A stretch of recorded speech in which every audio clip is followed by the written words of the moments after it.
Live news, खबर तो पक्की है। आपका किधर धमकी से डरने वाला नहीं है। नरेंद्र मोदी हाय हाय हाय हाय हाय, नरेंद्र मोदी हाय हाय हाय हाय। अभी मैं इनकम टैक्स गोलंबर पर हूँ और एनसीपी के द्वारा एक विरोध प्रदर्शन किया जा रहा है और विरोध प्रदर्शन इस बात को लेकर के है कि आरजेडी के 6 नेताओं के ऊपर कल एक तरफ विधानसभा में बहुमत साबित किया जा रहा था और एक तरफ सीबीआई और ईडी के द्वारा छापा मारा जा रहा था। ये कहीं ना कहीं एक नियति पर सवाल उठ रहा है और उसी नियति के सवाल पर हमारे साथ जुड़ रहे हैं एनसीपी के प्रदेश संयोजक राणा रणवीर जी, जो विरोध प्रदर्शन करते हुए पुतला दहन किया गया है सीबीआई ईडी के लिए। आप ये कोइंसिडेंट है या केंद्र सरकार की एक नीति है? ये भारतीय जनता पार्टी और नरेंद्र मोदी सरकार की दोगली नीति है। एक तरफ कहा विपक्षी नेताओं को तंग किया जा रहा है, दूसरी तरफ विपक्षी नेताओं को यह कहकर दबाया जा रहा है कि अगर भाजपा के समर्थन में तुम नहीं आओ तो तुम्हें ईडी और सीबीआई से अरेस्ट करवा लेंगे। मैं पूछना चाहता हूं नरेंद्र मोदी से कि भारतीय जनता पार्टी में कोई ऐसा आदमी नहीं है जो भ्रष्ट है, उस पर ईडी सीबीआई क्यों नहीं? और जब बिहार विधानसभा में कल बहुमत साबित करना था नीतीश कुमार को, तो नरेंद्र मोदी ने होता कि ईडी सीबीआई का डर दिखाकर विधायकों को अपने पाला में करेंगे, लेकिन ये बिहार है। मैं बता देना चाहता हूँ नरेंद्र मोदी, ये बिहार है।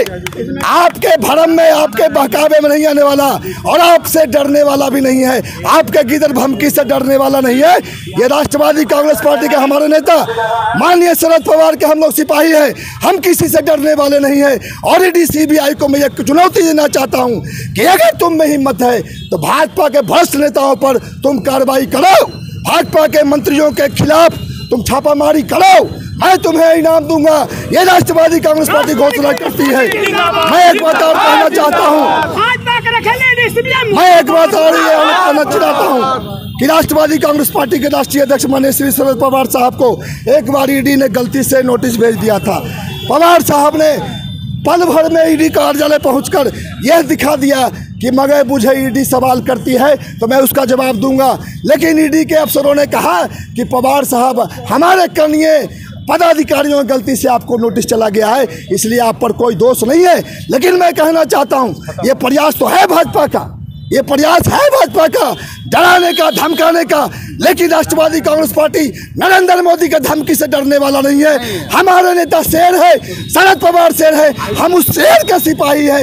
इसलिए नरेंद्र मोदी को धूल चटाने के लिए हम लोग मैदान में उतरे हैं। सीबीआई, ईडी और इनकम टैक्स जो रखायल बनी हुई है नरेंद्र मोदी का, उसके खिलाफ हम आज सड़कों पे उतरे हैं, पुतला जलाए हैं और ये संदेश पूरे देश में जाएगा कि ईडी, सीबीआई और इनकम टैक्स के जितने भी भ्रष्ट अफसर हैं उन पर जांच हो, सुप्रीम कोर्ट के वर्तमान न्यायाधीश के माध्यम से उस पर जांच हो और कार्रवाई हो। बीजेपी की सरकार के बारे में तो आप लोग सब कुछ जानते हैं, हम क्या जाने, नहीं जानने से क्या होगा। ये तो दामाद बना लिया 3-3 गो, आप सुनिए रहे हैं, सब कोई कहिए रहा है। ईडी क्या है, पुलिस प्रशासन क्या है, सब इतना तो उसका हो गया है। जिसको मन तिसको बम्बू करता है, ऐसा बम्बू करता है कि लोग छोड़ देगा, डरे भाग जाएगा। अब रोड पर निकलेगा, एक समय अभी आएगा कि भाजपा का झंडा कोई गाड़ी में नहीं लगाएगा, बम्बू हो जाएगा उसको गाड़ी में, जनता मारेगा, जनता मारेगा। देखिए, जो आज हम लोग विरोध मार्च किए हैं, पुतला दहन किए हैं ईडी, सीबीआई, आईबी के विरुद्ध, एक्चुअली आईडी के विरुद्ध, हो रहा क्या कि जितने भी करप्ट और जितने भी करप्शन है सिर्फ और सिर्फ विपक्षी पे ही क्यों है? क्या पक्ष के लोग जो सरकार में हैं उनके पास सीबीआई क्यों नहीं जाती है? बड़े बड़े घोटाले वो करके बैठे हुए हैं। क्या सुशील मोदी क्या दूध के धुले हैं? उनमें क्यों नहीं सीबीआई जांच कर रही है?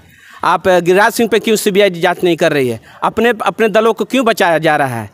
ये सिर्फ मानसिकता यही है कि विपक्षी को तहस नहस कर दिया जाए। अभी उनके अध्यक्ष बोल रहे हैं कि छोटे पार्टियों को तहस नहस कर दिया जाए।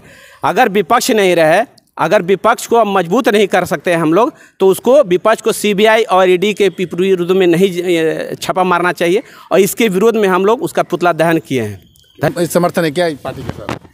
हाँ, हम लोग का वैचारिक संगठन में हम लोग वैचारिक रूप से हैं, लेकिन सबसे ज़्यादा ये है कि बीजेपी के विरुद्ध है हम लोग, क्योंकि बीजेपी लोकतंत्र के लिए बहुत बड़ा खतरा है। वो विपक्षी को ख़त्म कर देना चाह रही है। पता नहीं कौन सा गंगा बीजेपी रखी हुई है कि जो आप अगर कितना भी ये है तो बीजेपी में गए तो कुछ नहीं होगा, और अगर विपक्ष में है तो आप पे ईडी सीबीआई वगैरह का छापा पड़ने लगेगा। इस तरह का दुर्नीति के लिए हम लोग आवाज़ उठा रहे हैं। अगर सच में ये हो, जांच होना चाहिए, जांच के विरुद्ध हम नहीं है, जांच होना चाहिए, लेकिन जांच सब पर होना चाहिए। हाँ, ये नहीं कि बीजेपी में आ गए तो अब जांच नहीं होगा और विपक्ष में है तो जांच होगा। ये मानसिकता के विरुद्ध हम लोग हैं।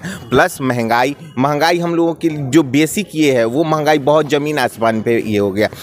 प्लस बड़े बड़े कॉरपोरेट का आप कर्ज माफ़ कर देते हैं, प्लस किसान आत्महत्या कर रही है, महंगाई बढ़ रही है। इन सभी बातों को लेके हम लोग रोड पे आए हैं। ये बीजेपी का जो हथकंडा है कि जो सत्ता में लोग यहाँ पे आ गए हैं, ठीक है, भाजपा को जो इससे दरकिनार कर दिए, ठीक है, तो उनको अब जो है से कम ये पेट में चूहा की तरह कूद रहा है, ठीक है। तो हम यही कहते हैं कि जितना भी महागठबंधन की जितना भी इकाई है सारे लोग एक हो जाएंगे और भाजपा को हम लोग यानी मोदी जी के यहाँ 24 में सुपड़ा साफ कर देंगे। ईडी के बारे में कहा जा रहा है, जो आरजेडी हैं ईडी का डिफिनेशन दिए हैं एंड ऑफ डेमोक्रेसी, इस बात से आप सहमत हैं? नहीं, हम लोग सहमत नहीं है। बीजेपी चाहती है तानाशाही सरकार बनाना और उसके लिए हमारा राष्ट्रवादी कांग्रेस पार्टी हम लोग विरोध करते हैं। सेकुलर पार्टी से हम लोग जुड़े हैं।